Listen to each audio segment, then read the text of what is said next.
it's Jenny Kay here from Chatterbox Speech Pathology.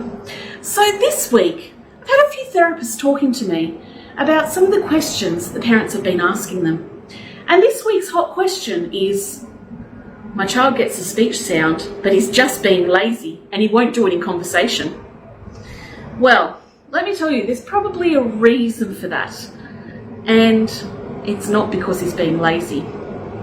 If you find your child's in speech therapy, and you know what, when they're in the therapy room and they're with their therapist and they get it right, and then you walk out of the room and then they just go back to what they were doing, and you think, stop being lazy. Then stick around, because I'm going to help explain what's happening.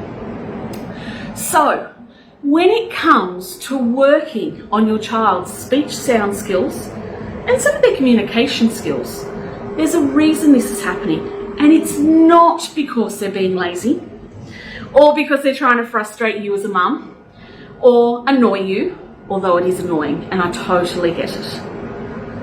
But there's a reason. The reason has something to do with this little picture here. Now, if you like my drawings, I know lots of my clients do, this is a ladder, okay?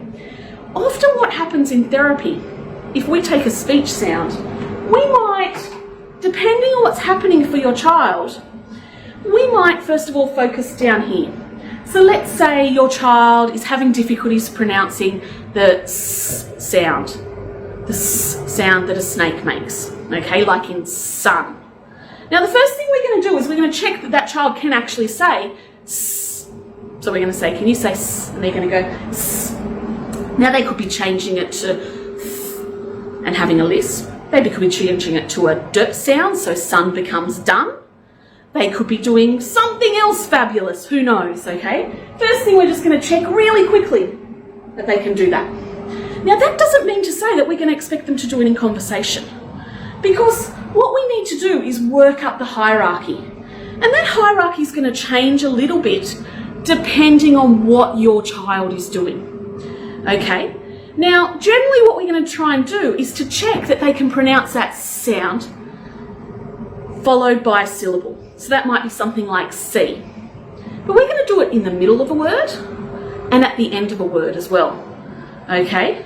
So we might have C, we might have house, we might have something in the middle which might just be E, and they can do that. Now we're going to break that up as well into, can they copy me and do it, or can they do it on their own? For some children we might just start straight here, which might be word level. So we're going to see, can they go sun? Can they go castle? Or can they say house with that at the end?